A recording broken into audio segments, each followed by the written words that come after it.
costat hi ha històries de solitud. En definitiva, tota la condició humana. Són 110 pàgines en 28 històries. I és un llibre que acaba de sortir ara mateix, fa res, fa 3 o 4 setmanes, menys, no? 3 setmanes, 2 setmanes, però ja tinc uns quants lectors, d'aquests que tots els escriptors tenim uns controllers, tots els escriptors. Tenim gent que llegeix això i us asseguro que és d'una inseguretat i d'una solitud absoluta ser escriptor. Perquè tu estàs fent un univers que no saps si l'has encertat o si l'has passat de tot. Perquè tot és possible. Llavors necessites que a l'altre costat de la vida, a l'altre costat de l'abisme, hi hagi algú que et digui si allò que estàs fent té algun sentit. Jo espero que us ho passeu bé. I ara que hi ha unes quantes persones aquí a la sala, amenaço, i és una amenaça dolça i és una amenaça amable, amb una segona part, històries del taxi 2. I serà la següent, és a dir, ara jo he preguntat als taxistes que m'expliquin les històries. Em vull posar a l'altra banda del mostrador i preguntar als lectors d'aquest llibre, que segurament seran molts usuaris del taxi. Per tant, a tota la gent que puja al taxi, els hi preguntaré quina és la seva història del taxi.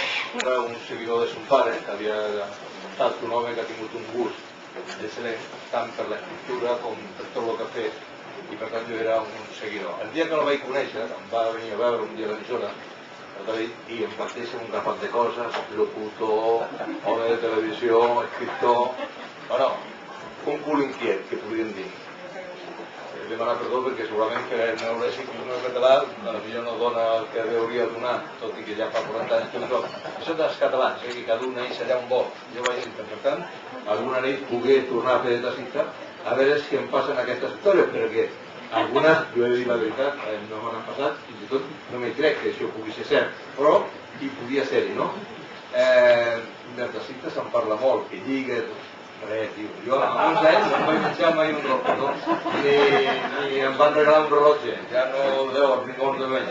Però bueno, val la pena viure, val la pena llegir el llibre i sobretot val la pena fer costat al David, perquè és un home que s'ha introduït dins del món del taxi, vol continuar a fer-lo i jo crec que és molt important i per tant li hem d'agrair tot el que faci per aquest col·lectiu tan important que a més, doncs això, vesteix de la ciutat.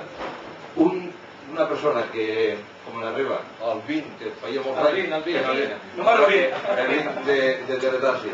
Doncs, portant tants anys com ell, ha fet de taxista, no sé quants, 22. Doncs, si fas molts anys de taxi, o acabes sent un savi, o acabes amb un grup de comunicació com el nostre. Aquí no hi ha voltes, no hi ha una altra cosa. Moltes gràcies, gaudiu, disfruteu molt del llibre, les històries del taxi. Són històries que passen, però a més ens ha amenaçat com una segona part que ja els hem esperat.